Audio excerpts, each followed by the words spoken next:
안녕하십니까. 이베스트 투자증권 염동찬입니다. 8월 20일 빠르고 간단한 빨간 시황 시작하도록 하겠습니다. 어제 뉴욕 증시 혼조세로 마감했습니다. 다우지수 같은 경우에는 하락했고요. 나스닥이랑 S&P 500 같은 경우에는 상승세로 마감했습니다. 업종별로 보면은 이 이유를 아실 것 같은데요. 이 달러화가 강세를 보이다 보니까 소재랑 산업재 업종 같은 경우에는 약세를 보였고요. IT 업종이 반등을 했기 때문에 나스닥과 S&P 500은 상승했고 다우 같은 경우에는 하락했다 이렇게 요약을 하시면 될 것 같습니다. 그렇다면 이 소재 산업재가 왜 약세를 보였느냐 이거를 설명드려야 될 것 같은데요. 어저께 테이퍼링 얘기가 나왔잖아요. 그러면서 FOMC 의사록이 발표되면서 시장 금리 인상이라든지 테이퍼링이 시장이 기대했던 것보다는 좀 빨라질 것 같다라는 우려가 굉장히 커졌습니다. 그러다 보니까 달러화가 강세를 보였는데요. 어저께 달러화 같은 경우에는 9개월 최고치 어쨌든 올해 가장 높은 수준까지 올라갔습니다. 최근에 원달러 환율이 상승하고 원화가 약세를 보이는 것과도 연관이 있는 내용이라고 보시면 될 것 같은데요. 미국이 경기가 괜찮고 금리를 올릴 수 있는 상황, 그러니까 테이퍼링에 먼저 이전에 나설 수 있는 상황이 됐기 때문에 당연히 달러화는 강세를 보였고 달러에 대응되는 원달러 환율 같은 경우에는 약세를 보였다 이렇게 보시면 될 것 같습니다. 그러다 보니까 달러가 강세를 보이다 보니까 당연히 이 원자재 가격 같은 경우에는 달러 기준으로 이렇게 결제가 되잖아요. 그러다 보니까 원자재 가격이 약세를 보였고요. 소재 산업재 업종들이 전반적으로 약세를 보였다 이렇게 보시면 될 것 같습니다. 반면에 IT 기업이 반등한 이유는요. 어저께 장 끝나고 잠깐 말씀드렸던 것 같긴 한데 엔비디아 실적이 잘 나왔습니다. 엔비디아 실적이 예상보다 높게 나오고 시장에서 걱정했던 거는 암호화폐가 이제 가격이 하락하면서 이 암호화폐 채굴 수요가 줄어드는 게 아니냐라는 우려가 있었는데 생각보다 데이터 센터 수요가 긍정적으로 발표되면서 이 우려를 상쇄했다 이렇게 보시면 될 것 같습니다. IT 기업들이 반등하고 IT 하드웨어 업체들이 반등하다 보니까 필라델피아 반도체 지수가 강세를 보였고요. 그러면서 나스닥이랑 S&P 500도 다우에 비해서 강한 모습을 보였다 이렇게 요약을 하시면 될 것 같습니다.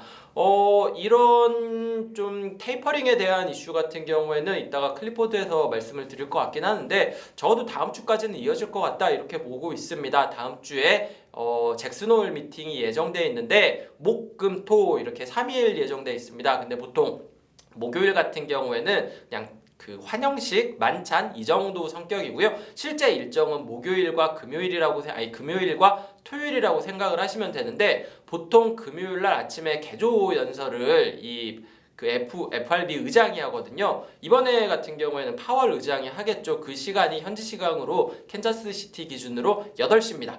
8시면은 한국 시간으로 밤 10시예요. 금요일날 밤 10시에 이 파월 의장의 발언이 공개되기 때문에 사실 이 발언 나올 때까지는 테이퍼링 우려로 인해서 좀 다음 주 내내 좀 힘들 수도 있을 것 같은 상황이다. 이렇게 보시면 될 것 같고요. 이 내용은 금요일날 밤이나 토요일날 아침에나 돼야지 정확하게 확인을 할 수 있다. 이렇게 보시면 될 것 같습니다. 제 생각으로는 이 중요하게 발언을 할 수 있는 게 이번 잭슨홀 미팅을 넘어가면은 9월 21일인가 22일에 FOMC가 있어요. 그때까지는 그 중요한 이벤트가 없기 때문에 차라리 이번에 좀 테이퍼링의 계획에 대한 거를 확실하게 얘기를 해준다면은 좀 시장 변동성이 완화될 텐데 좀 두리뭉실하게 얘기를 하고 9월 달에 확실히 얘기하겠다. 9월 FOMC에서 얘기하겠다. 이런 뉘앙스로 얘기를 한다면은 오히려 9월 말까지도 좀 시장 좀 지지부진할 수도 있지 않을까라는 걱정을 하고 있는 상황이다. 이렇게 말씀을 드리면 될 것 같아요. 어제 업종별로 있었던 이슈에 대해서 말씀을 드리면은요. 아까도 잠깐 말씀드렸는데 반도체 업종이 강했습니다. 어제 장 끝나고 엔비디아가 실적이 잘 나왔고요.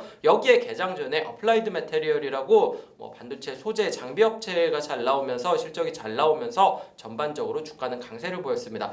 다만 걱정되는 거는 좀 비메모리 업체라든지 반도체 장비 소재 업종이 강했고 한국이랑 좀 상관성이 높은 거는 마이크론처럼 좀 디램 많이 하는 업체인데 마이크론은 약보합 수준이었으니까 사실 어제 반도체 업종 강세는 메모리보다는 비메모리 쪽이랑 이 장비 쪽이었다 이렇게 보시는 게 좀 좋을 것 같아요.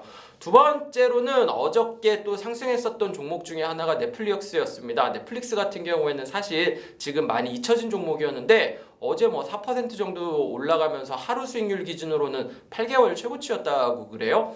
얘기 들어보니까 사실 좋은 이슈는 없었습니다. 지난번에 실적 발표할 때 가입자 수 증가율 예상보다 안 나왔고요. 여기에다가 엊그저께 SEC에서 내부자 거래로 고발당해가지고 이 몇 명이 이렇게 뭐 벌금을 물을 거다 이런 이슈들이 있었습니다. 뭐 이런 이슈들이 있었음에도 불구하고 오히려 악재 노출 관점으로 좀 인식을 하고 있는 것 같아요. 그러면서 넷플릭스 주가가 반등했습니다. 이거는 좀 여담인데 넷플릭스 내부자 거래한 사람들 이름 나오는데 이름이 한국 사람인 것 같더라고요. 뭐 한국인 직원들이 그랬는지 잘 모르겠는데요. 어쨌든 그런 이슈가 있었다는 거 정도까지 보고 넘어가시면 될 것 같습니다.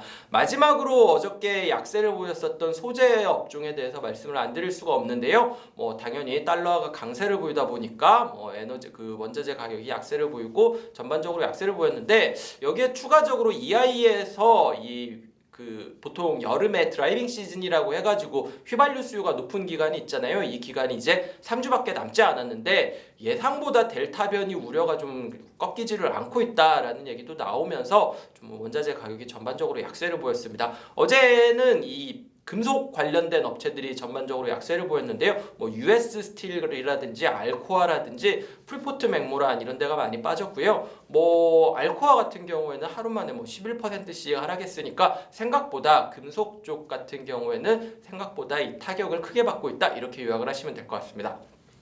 네, 오늘 준비한 빨간 시황 여기까지 말씀드리면 될 것 같습니다. 시장이 굉장히 만만치 않은 상황이 되고 있죠. 아까도 말씀드렸지만 좀 다음 주 정도에는 좀 힘들 것 같기는 하지만 잭슨홀 미팅 끝나고는 좀 완화됐으면 좋겠는데 어떻게 될지는 좀 지켜봐야 될 것 같고요. 뭐 날씨 역시도 뭐 계속 소나기 낮에 오고 좀 흐리고 습하고 이런 날씨가 계속되고 있는데 힘든 시기지만 투자자 여러분들 모두들 힘내셔서 이 힘든 시기 잘 이겨내셨으면 좋겠습니다. 네, 오늘 여기까지 말씀드리도록 하겠습니다. 감사합니다.